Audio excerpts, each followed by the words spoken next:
اعوذ باللہ من الشیطان الرجیم بسم اللہ الرحمن الرحیم۔ صحابہ کا نبی کریم صلی اللہ علیہ وآلہ وسلم کی اتباع کرنا۔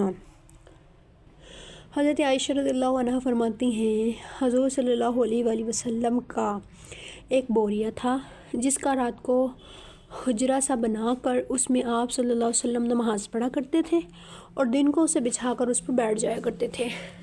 آہستہ آہستہ لوگ بھی حضور صلی اللہ علیہ وسلم کے پاس آ کر آپ صلی اللہ علیہ وسلم کی اقتداء میں نماز پڑھنے لگے۔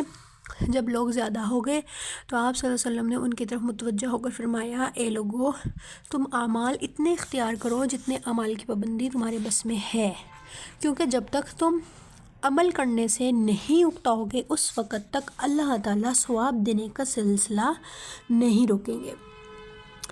اور اللہ کو سب سے زیادہ محبوب وہ عمل ہے جو ہمیشہ ہو چاہے تھوڑا ہو۔ حضرت محمد صلی اللہ علیہ وسلم کے گھر والے اور خصوصی تعلق والے جب کوئی عمل شروع کرتے تو پوری پابندی اور اہتمام کے ساتھ اسے کیا کرتے تھے۔ ایسا نہیں ہونا چاہیے کہ خوشی کے اندر انسان دن میں 100 نفلیں پڑھنا شروع کر دے، پھر آہستہ آہستہ 100 کے بجائے 2 نفل پڑھنے کی بھی اس کو ہمت اور طاقت نہ ہو۔ بے شک آپ 2 نفل پڑھیں ثواب کی نیت سے، لیکن روز پڑھیں۔ عمل اگر سے تھوڑا ہو لیکن ہمیشہ ہونا چاہیے۔ حضرت انس بن مالک رضی اللہ تعالیٰ عنہ نے حضور صلی اللہ علیہ وسلم کے ہاتھ میں ایک دن چاندی کی انگوٹھی دیکھی تو لوگوں نے انگوٹھیاں بنوا کے پہن لیں۔ بعد میں حضور علیہ الصلوۃ والسلام نے وہ انگوٹھی اتار دی تو لوگوں نے بھی اتار دی۔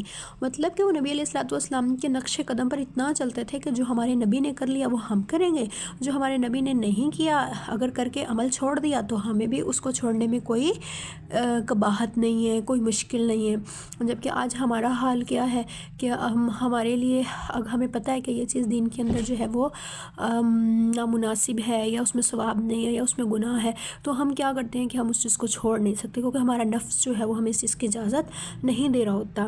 تو اللہ سے دعا ہے کہ اللہ تعالیٰ ہمیں نبی علیہ الصلوۃ والسلام کے نقش قدم پر چلنے والا بنائے۔ اسی طرح حضرت سلمہ رضی اللہ تعالیٰ عنہ فرماتے ہیں کہ قریش نے خارجہ کو مسلمان کی جاسوسی کرنے کے لیے بھیجا تو اس نے واپس آ کر مسلمانوں کی بڑی تعریف کی۔ اس پر قریش نے کہا، تم دیہاتی آدمی ہو، مسلمانوں نے تمہارے سامنے اپنے ہتھیاروں کو ذرا زور سے ہلایا جن کی آواز سے تمہارے دل اڑ گئے، تو پھر مسلمانوں نے تم سے کیا کہا اور تم نے ان کو کیا کہا، اس سب کا تم کو پتہ ہی نہ چل سکا۔ پھر قریش نے عروہ بن مسعود رضی اللہ عنہ کو بھیجا، اس وقت تک وہ مسلمان نہیں ہوئے تھے۔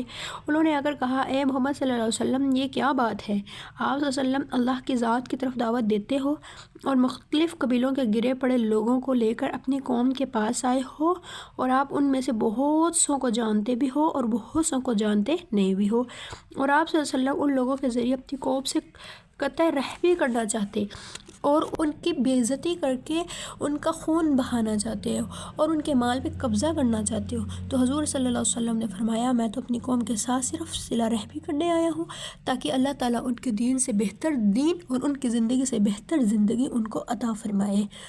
انہوں نے واپس جا کر قریش کے سامنے مسلمانوں کی بڑی تعریف کی تو مشرکین کے ہاتھوں میں جو مسلمان قیدی تھے انہیں مشرکوں نے اور زیادہ تکلیفیں پہنچانا شروع کر دی۔ حضور صلی اللہ علیہ وسلم نے حضرت عمر کو بلایا اور فرمایا، اے عمر، کیا تم اپنے مسلمان قیدی بھائیوں کو میرا پیغام پہنچانے کے لیے تیار ہو؟ انہوں نے عرض کیا کہ کیوں نہیں اللہ کے رسول، اللہ کی قسم میں مکہ میں اب میرے خاندان کا کوئی باقی ہی نہیں رہا۔ اس مجمع میں اور بہت سے ساتھی ایسے ہیں جن کا مکے میں کافی بڑا خاندان موجود ہے۔ چنانچہ نبی علیہ الصلوۃ والسلام نے عثمان کو بلا کر مکہ مکرمہ میں بھیج دیا۔ حضرت عثمان رضی اللہ عنہ اپنی سواری پر سوار ہو کر چلے اور مشرکوں کے لشکر میں پہنچ گئے۔ مشرکوں نے ان کا مذاق اڑایا اور ان سے برا سلوک کیا۔ پھر حضرت عثمان رضی اللہ عنہ کے چچا زاد بھائی ابان بن سعید بن عاص نے ان کو اپنی پناہ میں لے لیا اور پیچھے زین پر بٹھا لیا۔ جب حضرت عثمان رضی اللہ عنہ ان کے پاس پہنچے تو ابان نے ان سے کہا، اے میرے چچا زاد بھائی، یہ کیا بات ہے؟ آپ مجھے بہت تواضع اور عاجزی والی شکل و صورت والے نظر آ رہے ہو، ذرا لنگی ٹخنوں سے نیچے تو لٹکاؤ۔ انہوں نے آدھی پنڈلیاں تک لنگی جو تھی وہ آدھی پنڈلیوں تک باندھ رکھی تھی۔ حضرت عثمان نے ان سے فرمایا کہ ہمارے حضرت کا لنگی باندھنے کا یہی طریقہ ہے۔ انہوں نے مکہ میں جا کر ہر مسلمان قیدی کو حضور صلی اللہ علیہ وسلم کا پیغام پہنچا دیا۔ اور ادھر ہم لوگ دوپہر کو کیلولا کر رہے تھے، اتنے میں نبی علیہ الصلوۃ والسلام کے منادی نے زور سے اعلان کیا کہ بیعت ہونے کے لیے آ جاؤ، بیعت ہونے کے لیے آ جاؤ، روح القدس حضرت جبرائیل علیہ السلام آسمان سے تشریف لائے ہیں۔ چنانچہ ہم سب لوگ حضور صلی اللہ علیہ وسلم کی خدمت میں حاضر ہوئے۔ اس وقت آپ صلی اللہ علیہ وسلم کے گھر کے درخت کے نیچے تھے اور ہم آپ صلی اللہ علیہ وسلم سے بیعت ہوئے۔ اللہ نے اس موقع پر آیت کو اسی آیت کا تذکرہ فرمایا، لقد رضی اللہ عن المؤمنین اذ یبایعونک تحت الشجرہ، کہ اللہ تعالیٰ ان مسلمانوں سے خوش ہوا جب کہ یہ لوگ آپ سے درخت کے نیچے بیعت کر رہے تھے۔